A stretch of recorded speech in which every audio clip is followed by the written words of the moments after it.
Dr. Amal, Khoury, and congratulate them.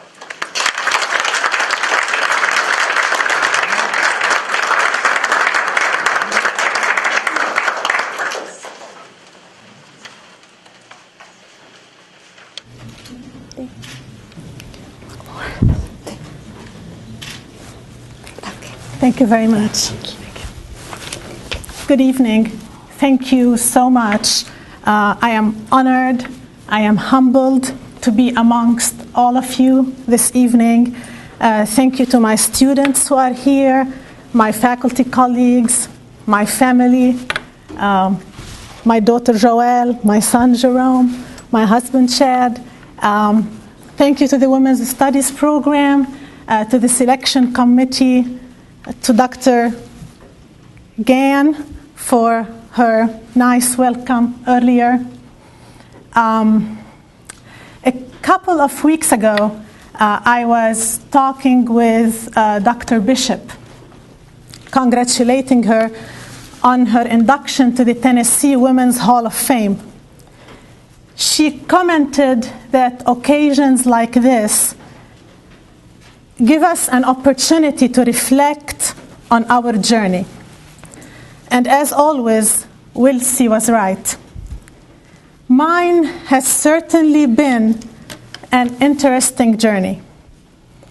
And as I reflected on yesterday, today, and tomorrow, I quickly realized how fortunate I've been, both in terms of the rich experiences that I have lived and the wonderful men and women that I have met. Many would say that I lived an extremely tumultuous childhood in war-ridden Beirut for over 15 years. And while there is lots of truth to that statement, I consider myself fortunate to have grown up in war conditions. War helps us appreciate peace. Studying on the light of a candle night after night, year after year, makes electricity oh so valuable. Coming home with a loaf of bread after a day-long wait by the bakery, you feel like a hero. And when your sister riding next to you in the back of daddy's car is shot and barely escapes death, life has a new meaning.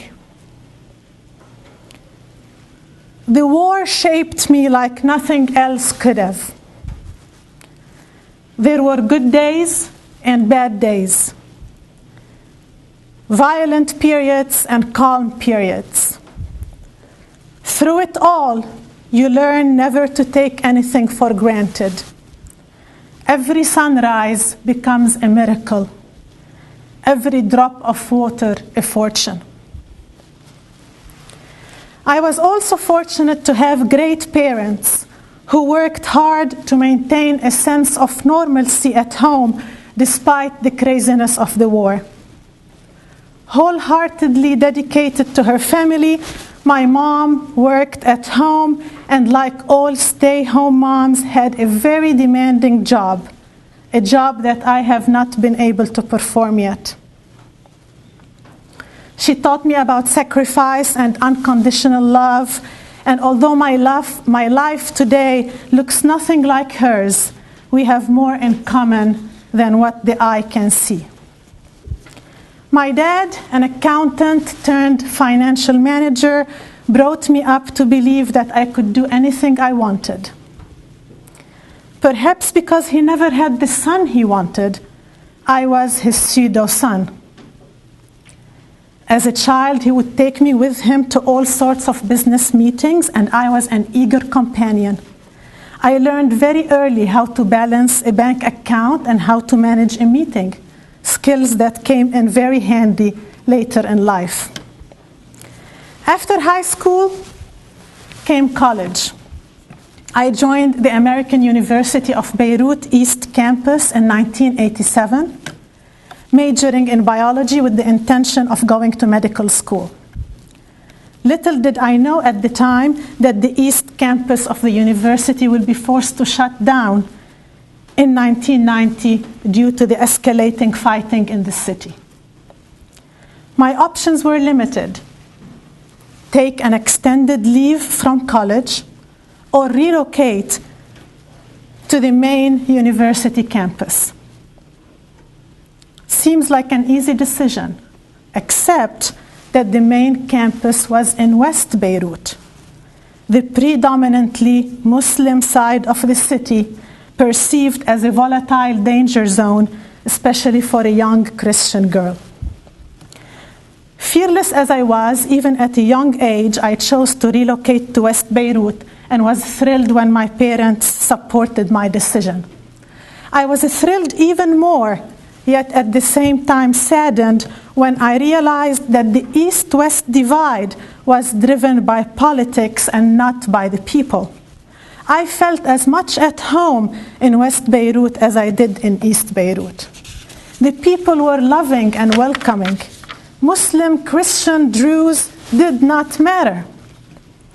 The people got along perfectly fine. It was politics and certain media outlets that had completely distorted the issues. Now a senior in college, I made a life-changing decision. No medical school for me. Seems like there were plenty of doctors, but not enough public health professionals. Seems like I could help many more people if I pursued my graduate training in public health. But I was scared, not of public health, but of shattering my parents' dream.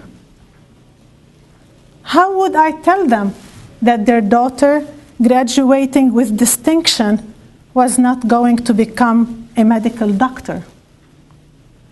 How would I explain to them what public health is? Folks, never underestimate your parents like I did. They feel it and they know it before you say it.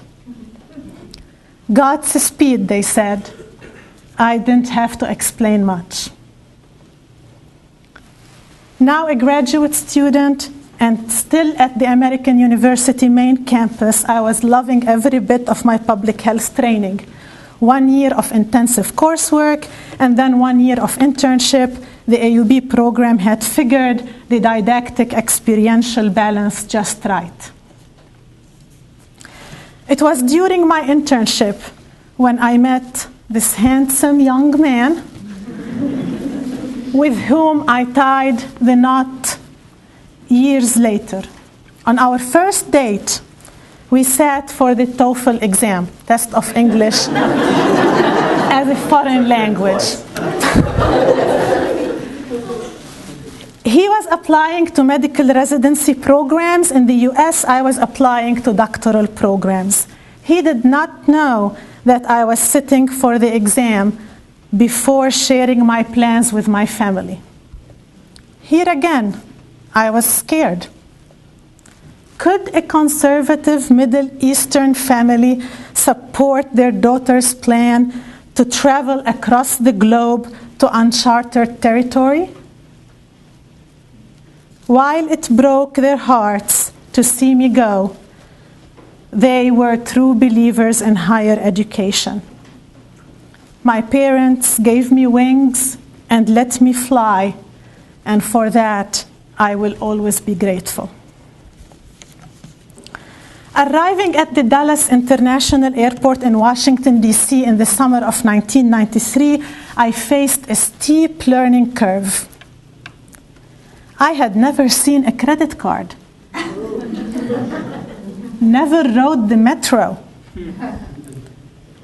never experienced the diversity of D.C., and never witnessed the deep poverty and despair of inner city Baltimore at the time. in the early 1990s. So I learned, and learned fast. At the new student orientation at the Johns Hopkins School of Public Health, we received orange whistleblowers, and we were asked to keep them on our keychains at all times for security reasons. After dark, we were expected to call an escort to accompany us from class to the bus station. This was a different kind of poverty and a different kind of despair than I had experienced in Beirut. I knew then that public health was my calling and felt a deep sense of relief that I had chosen it as my path.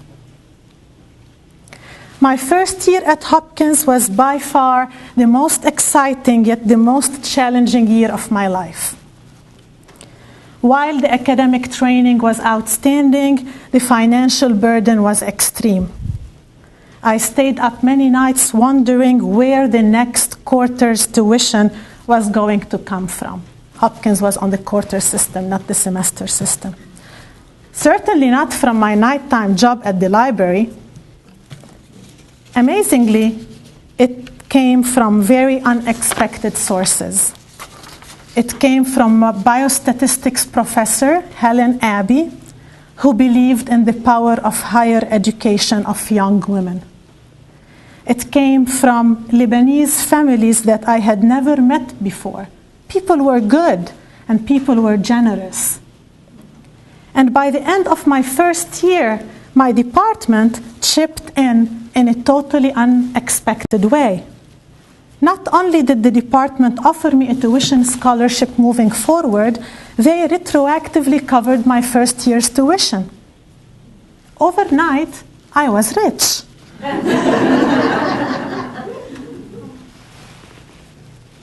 And America was indeed a place where perseverance and hard work pay off, and where potential is recognized and rewarded. I sailed through my Hopkins years with huge enthusiasm. In my second year, I accepted a position as a research assistant and was quickly promoted to project coordinator and then to project director. For 3 years, I crisscrossed the country doing research on women's health issues. Some of the reproductive health issues that we tackled were very controversial. But even when the personal risk was too high, I was going to tell the truth, and nothing but the truth. I owe it to my fellow women. I learned outside the classroom more than I learned in the classroom. Carol Wiseman, with whom I continue to collaborate, was a great mentor. She advised me, among other things, not to change my name when I marry. And to that advice, I listened. Perhaps it is symbolic, but for a girl growing up in a part of the world where there is significant room for improving the rights and the status of women, keeping my maiden name was another symbol of the equality of the sexes. There was one aspect to the Hopkins years that was tough.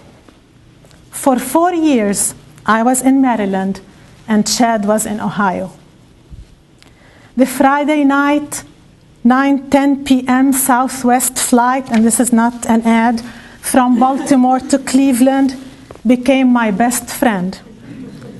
Chad would drive 3 hours to pick me up on Friday evenings and 3 hours to drop me off at the airport on Sunday afternoon.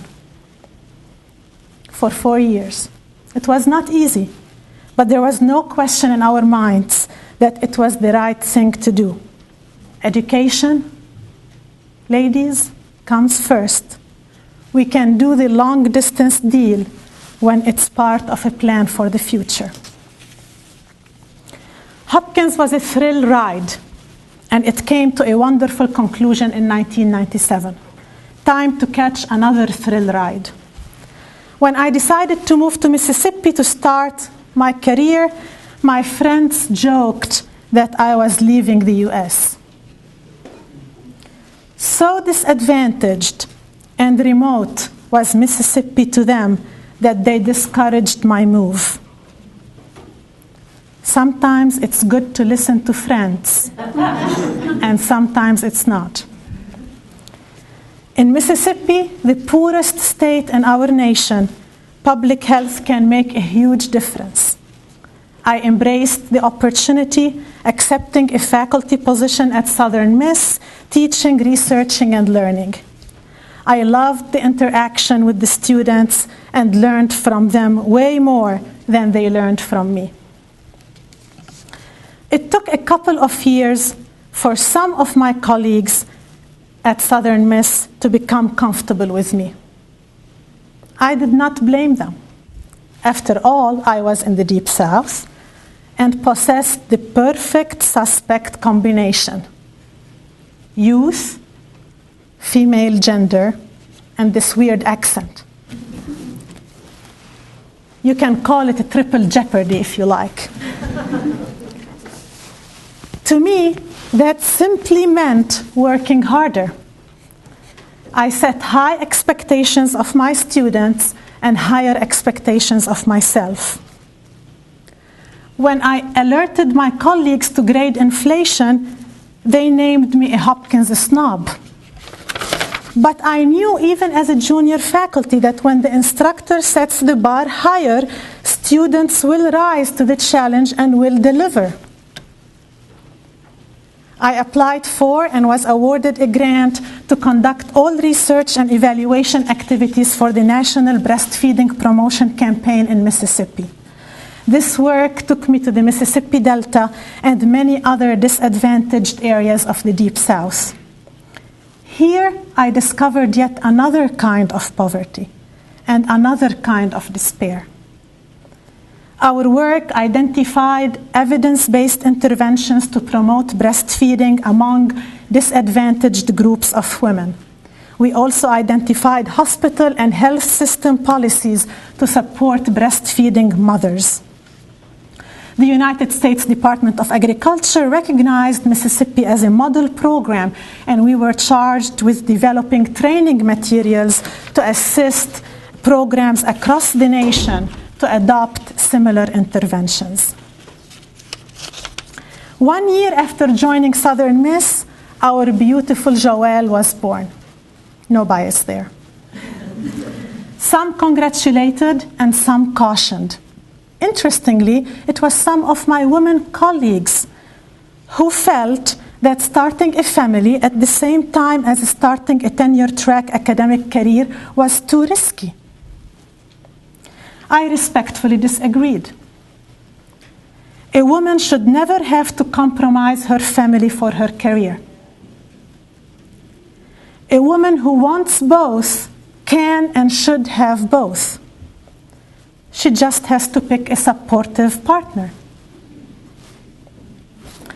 Chad was delighted to take care of our baby when mom left home early in the morning or was teaching class at night. When he was on call, he would wrap her up and take her with him to the hospital. He even got better at changing diapers than mom. And when I traveled to out-of-town meetings, he traveled with me so he can care for Joelle during the day and I can see her in the evenings. Family has not slowed me down. To the contrary, I am more productive and more efficient because of my family. Feeling that I had made a significant contribution in the area of breastfeeding promotion, I turned my attention to another important women's health issue. Now focusing on cancer disparities and cancer control, I obtained funding to study breast cancer screening in underserved women. My goal here was to identify effective approaches to increasing screening rates that could lead to early identification of the disease and to reduced cancer burden. For years, my team conducted research in impoverished southern states, Alabama, Mississippi, Kentucky, and we identified key facilitators and barriers to cancer screening and to participation in clinical trials among low-income women and their providers. While doing this work, I recognized the need to advocate for a women's health agenda at the national level. So in 2004, I co-founded and chaired the Gender and Health Interest Group of Academy Health, the National Association for Health Services Research and Health Policy. At the same time, I assumed leadership of the Women's Health Committee of the American Public Health Association Medical Care Section and joined the editorial board of Women's Health Issues, the leading journal in our field. That same year,